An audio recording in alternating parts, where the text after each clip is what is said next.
جیسی صاحب یہ بتائیے گا کہ اب 3 بڑے حملے جو ریسنٹلی ہوئے ہیں اسلام آباد کچہری، وانا اور ایف سی ہیڈ کوارٹر، ان تینوں حملوں میں جو دہشت گردی کی ذمہ داری ہے وہ عائد ہوئی ہے افغان شہریوں کے اوپر، اور اس کے ثبوت بھی موجود ہیں اور وہ ثبوت ہم نے دنیا کے سامنے رکھ دیے ہیں۔ اب یہ معاملہ آگے کیسے بڑھے گا؟ کیونکہ پاکستان واضح طور پر ایک یہ بات بھی کر چکا ہے کہ جو افغان حکومت ہے، طالبان حکومت ہے، وہ نان اسٹیٹ ایکٹرز کی طرح سے اب تک کام کر رہی ہے اور اس کو یہ مشورہ بھی دے رہا ہے۔ آج بھی یہ بریفنگ میں بات سامنے آئی کہ نان اسٹیٹ ایکٹرز کی طرح سے نہیں، اسٹیٹ ایکٹرز کی طرح سے کام کرے۔ تو ایک حکومت جو ایک عرصہ دراز سے عبوری ہے، پتہ نہیں کب تک عبوری رہے گی، اس سے ہم کیا توقع رکھ سکتے ہیں؟ کیا امپروومنٹ آ سکتی ہے؟ کیا رسپانس آ سکتا ہے اس کے اوپر؟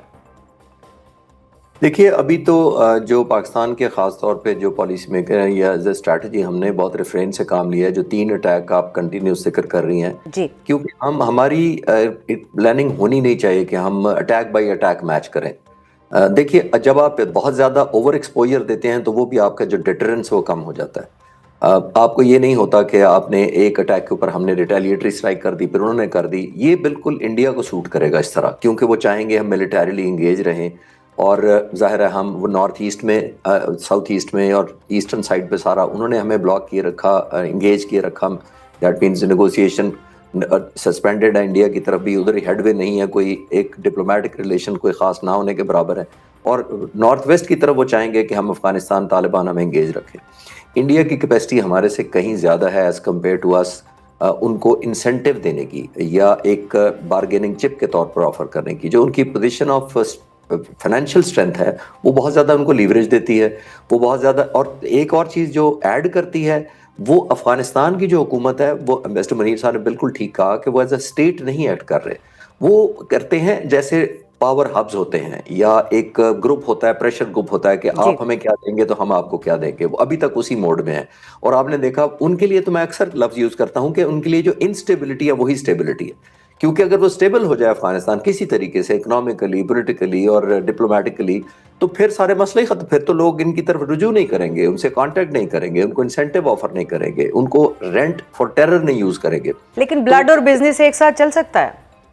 نہیں، بالکل نہیں چل سکتا، میں بالکل نہیں کہہ رہا کہ اس طرح کریں، لیکن ہمیں ایک ایسی اسٹریٹجی کا سامنا ہے کہ صرف وہ اسٹینڈ الون ہم سے نہیں لڑ رہے، ان کے پیچھے ہندوستان ہے، لیکن جو ڈپلومیٹک فرنٹ پر مسٹر صاحب کہہ رہے تھے وہ بالکل ٹھیک ہے، ہمیں ایڈ کرتے رہنا چاہیے اپنا مورل ہائی گراؤنڈ ٹھیک فرام ہے، اے پوزیشن آف اسٹرینتھ ایک، اور دوسرا ہمیں میری سجیشن تو یہ ہوگی کہ چائنا کو خاص طور پر انکلوڈ کریں اور خاص طور پر سعودی عرب کو انکلوڈ کریں، کیونکہ ان دونوں ملکوں کا انفلوئنس بہت ہے، اور انڈیا کے جو انسینٹیو ہیں اگر ان کو کوئی کاؤنٹر کرنے والا ملک ہے تو وہ صرف چین ہے۔ وہ ٹھیک ہے، انسینٹیو یہ دے سکتا ہے جو پہلے بھی وہ دے رہا ہے کہ ہم آپ کو نارتھ طرف چائنا کی طرف ٹرین سے لنک کر دیتے ہیں، چائنا پہلے ہی آفر کر رہا ہے کہ سی پیک میں آپ کو انوالو کرتے ہیں، تو انسینٹیو تو موجود ہے، لیکن کیونکہ انڈین ایک بہت اسٹرانگ ایلیمنٹ ہے جس کی وجہ سے شاید اس طرح دھیان نہیں دے پا رہے، اور چائنا کو ریئلزم ہے کہ سی پیک اس وقت تک صحیح معنوں میں ٹیک آف نہیں کر سکے گا پروجیکٹ جب تک افغانستان میں امن نہیں ہوگا۔ تو آئی تھنک ہمارے ساروں کے سٹیک کامن ہے، سعودی عرب سے تو ویسے ہمارا ایگریمنٹ ہو گیا ڈیفنس کا، تو یہ ڈیفنس یہ نہیں ہوتا کہ ملک حملہ ور ہو،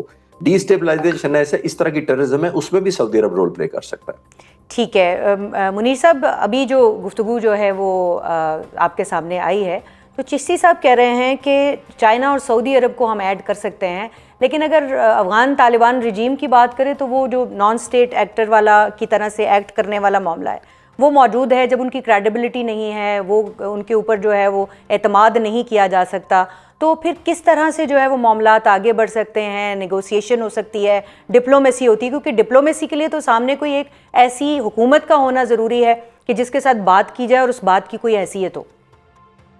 جی اب صحیح فرما رہی ہیں، ان کی دیکھیں ان کی جو تھاٹ پروسیس ہے یہ طالبان کا یہ مختلف ہے،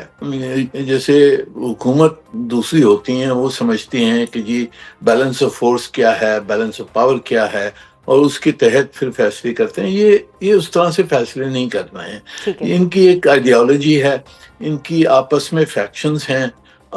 اس میں پھنسے ہوئے ہیں، ان کی آپس میں بھی جو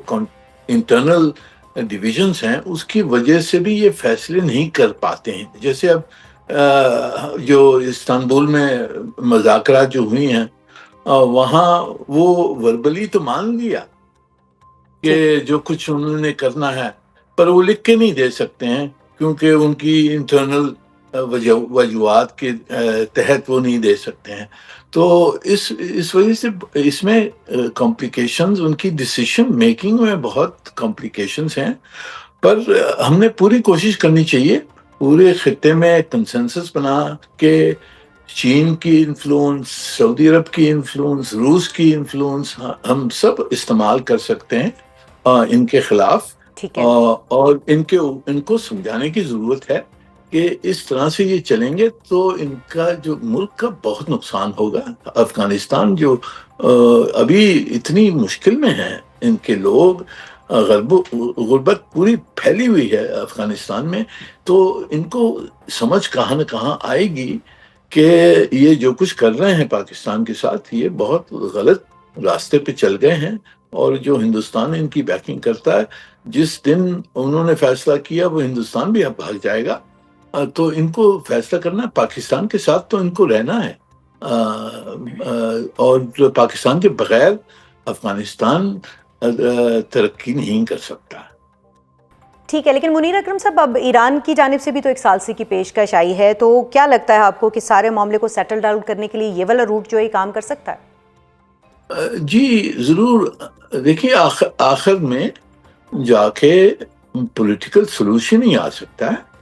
لیکن دیکھیں نا، ترکیے اور قطر جو ہیں وہ تو ناکام جی ہو گئی، ان کی ثالثی اس طرح سے کامیاب نہیں ہو سکی ابھی تک. جی ان کی کامیابی نہیں ہوئی کیونکہ اب تک طالبان کو سمجھ نہیں ہے کہ وہ کیا کر رہے ہیں اور ٹھیک ہے. کتنی بڑی غلطی کر رہے ہیں. پر ان کو آگے جا کر وہ سمجھ آئے گی. ہم نے اپنی جو پالیسی ہم نے بنائی ہے، کمپریہنسو پالیسی ہے، اس پہ ہم نے مکمل کنسسٹنسی رکھنی چاہیے، پریشر بڑھانا چاہیے، سب ملکوں کو استعمال کرنا، سب کو ساتھ بنانا، کنسنسس بنا کر ان کو آئسولیٹ کرنا اور ہندوستان کو آئسولیٹ کرنا. ٹھیک ہے. یہ ہمیں جاری رکھنا ہے، اور پریشر کی وجہ سے کہاں نہ کہاں وہ ٹوٹے گا اور ان کو فیصلہ کرنا پڑے گا کہ یہ دہشت گردی بند کرے. اچھا چشتی صاحب، کوئکلی ایک کامنٹ کیجئے گا کہ اب جو ہے صورتحال یہ بن رہی ہے، آج جو D G I S P R کی جانب سے بھی کہا گیا کہ تحریک طالبان افغانستان یعنی ٹی ٹی اے اور ٹی ٹی پی جو ہیں وہ ایک ہی سکے کے دو رخ ہیں، تو ہمیں یہ گڈ طالبان اور بیڈ طالبان کی بحث میں سے نکلنا ہوگا، اور سیاسی سہولت کاری کی طرف بھی انہوں نے نشاندہی کی کہ اس کو بھی ختم ہونا ہوگا، تب کہیں جا کے امن جو ہے اس کا خواب شرمندہ تعبیر ہو سکتا ہے. اس پر کہیے گا کہ کیا یہ ساری چیزیں ممکن ہیں موجودہ صورتحال میں؟ دیکھیں نیئر، ان کی ٹی ٹی اے کے علاوہ کسی بھی کی بھی حکومت آ جائے، دیکھیے یہ ہیں ہی پریشر ہبز ہیں سارے. یہ ایک آرمڈ گروپس ہیں بہت بڑے، اور ظاہر ہے اس وقت جو ٹی ٹی اے ہے وہ بڑا گروپ ہے جس نے میجورٹی آف افغانستان پہ کنٹرول کیا ہوا ہے، لیکن یہ ایک دوسرے کو پش اینڈ پل کرتے رہتے ہیں، اور یہ سروائیول ہی اسی میں ہے ان کا. آپ ایک کندھاری گروپ ہے جو دو میں ڈیوائیڈڈ ہے خود، ایک تھوڑا سافٹ ہے ٹورڈز ریلیجن، اور دوسرا ہارڈ لائنر ہے جو ہماری مذہب میں کبھی پڑھایا نہیں جاتا کتابوں میں، وہ ہارڈ لائنرز ہیں. یہ کندھار سے اٹھ سے ہیں، پھر کابل آتے ہیں تو کابل میں ایک انڈیپینڈنٹ گروپ ہے، پھر گلبدین حکمت یار ہے، پھر ناردرن الائنس ہے، پھر بہت سارے فریگمنٹس ہیں، کو 20-22 کے قریب سارے سیگمنٹس ہیں. یہ سارے ایک دوسرے کو ایک ون ون سچویشن دیتے رہتے ہیں، اسی لیے انہوں نے ایک سکے کے دو رخ کہا. اس کا مطلب یہ ہے کہ وہ ایک دوسرے کو ایک لمٹ سے زیادہ پریشر ہی نہیں ڈالتے کہ ان کا اپنا سروائیول خطرے میں پڑ جائے گا، کیونکہ وہ گروپس دوسرے مل کر ان کو ٹاپل کر دیں گے، اور اگر وہ ان کو ٹاپل کریں گے تو وہ ظاہر ہے وہ چاہتے ہیں کہ لیٹ اینڈ لیٹ لیو والی بات ہو رہی ہے وہاں پہ. اور ایمبیسڈر صاحب نے بالکل ٹھیک کہا کہ وہ سمجھ ہی نہیں پا رہے کہ ہم ایک پریشر گروپ نہیں ہیں، ہم ایک حکومت بھی ہیں ساتھ ایک.